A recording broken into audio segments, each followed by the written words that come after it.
Shame is not a film simply about sex and addiction. It's a story about trauma, and trauma really comes out on full display. Some stances of trauma can certainly be more obvious than others. When Brandon's younger sister, Sissy, unexpectedly shows up and asks to stay with him, it disrupts the carefully constructed life he has built for himself. The relationship is complicated, filled with unresolved issues and emotional baggage from the past. Sissy is portrayed as a troubled and emotionally fragile woman, contrasting with Brandon's outwardly successful and emotionally detached persona. Her presence in Brendan's apartment become a catalyst for exposing the deep-rooted issues they both carry. Through their interactions, we witness the strained dynamics between Brandon and Sissy. Their troubled past and shared experiences created an atmosphere of tension and discomfort. Sissy's need for emotional support clashes with Brandon's emotional detachment, highlighting the stark differences in their coping mechanisms and approaches to intimacy. As Sissy settles to Brandon's apartment, her presence triggers a series of events that put Brandon's addiction to the forefront. It becomes increasingly difficult for him to suppress his desires and maintains his carefully controlled facade.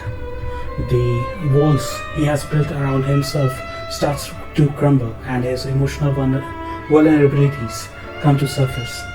The encounters between Brandon and Sissy reveals complex and intricate layers of their relationship.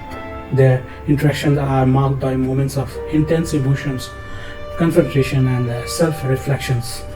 Sissy serves as a mirror, forcing Brandon to confront his own demons and impact of his addiction on his ability to form meaningful connections.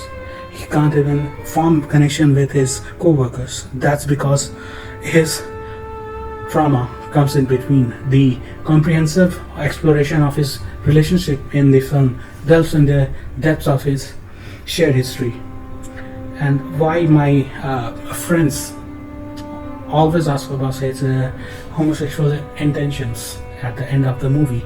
But I'm asking why this trauma that does lead to these kind of emotional wounds that they carry has profound effects on him. It has on their lives and others' lives. It highlights the complexities of sibling dynamics and the ways in which unresolved issues can shape and influence our own behavior.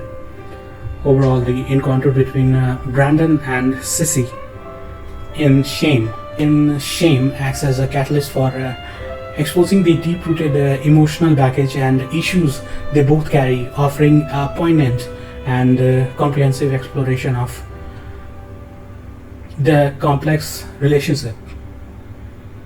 One notable scene that exemplifies this is when Sissy sings a haunting rendition of New York, in a crowded bar. As she performs, the camera cuts to Brandon's emotional reaction.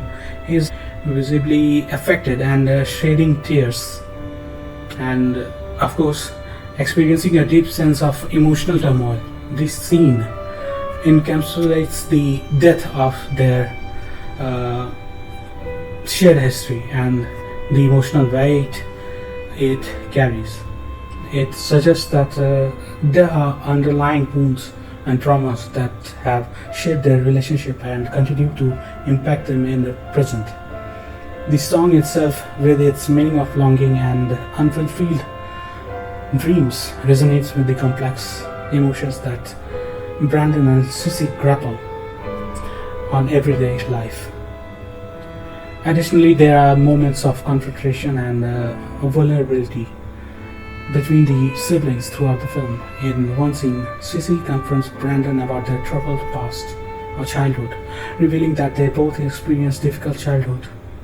The dialogue between them exposes the pain, resentment, and conflicting emotions that have festered over the years. Their instances, among others in the film, provide glimpse into the complicated nature of their relationship.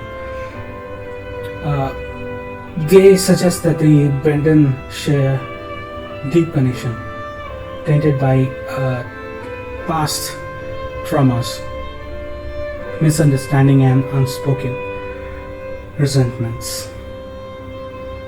Their interactions reveal the layer of emotional baggage that they carry, contributing to the complexity and tensions between them. Overall, shame weaves together various moments and scenes that gradually unveil the intricate and troubled relationship between Brandon and Sissy. Throughout shame, it becomes apparent that the Brandon and Sissy have experienced some kind of adversity or trauma during their upbringing. The specific details of their childhood are left largely ambiguous, but allowing the audience to feel and fill in the gaps, to imagine the extent of their hardship. It has significant effect on their adult lives. Both the Brandon and Sissy exhibit self-destructive behaviors and struggle with forming meaningful relations with others. These behaviors can be seen as coping mechanisms or attempt to fill the void that have left by their troubled past. The limited glimpses into their childhood create a sense of mystery and depth, leaving room for interpretation. It is implied that they may have experienced neglect, abuse, or other forms of trauma that have shaped their adult life.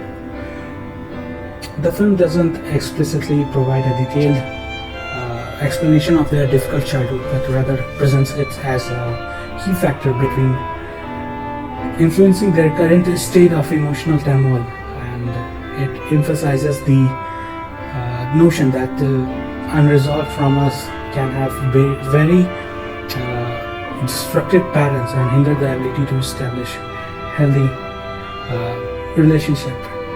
In summary, the film hints at difficult childhood of Brandon and Sissy without delving into explicit details. Forget all the nude scenes and all of the so-called scenes that we are fond of, but understanding their emotional struggles and the complex dynamic of their relationships. I'm saying relationships because Sissy must have one or two more relationships with one or two boy or girl. It underscores the idea that unresolved trauma can have lasting effects and helps in shaping their own behavior and affecting their ability to cope. And talk about a family reunion and the most awkward performance ever by both Brandon and Sissy, that is Method Fassbender and what was her name? Hold on. Sissy and the Brandon brings out their childhood trauma like old family heritage or heirlooms, just to show off who's got the shiniest scars. It's like a verbal boxing match, folks. When no one knows who's throwing the knockout punch or whatever you call it, or they're just been punching themselves to the last ring. In the end, same gives us a glimpse into the twisted bond between Brandon and Sissy, complete with a VIP pass to their dysfunctional past. It's like a twisted sitcom where laughter and despair are dancing partners, and we are just waiting for the punchline to knock us out. So, folks, buckle up your emotions and grab a box of dark chocolate because it's mandatory and it will be needed. And get ready for a wild ride through the tangled mist that is shame. You must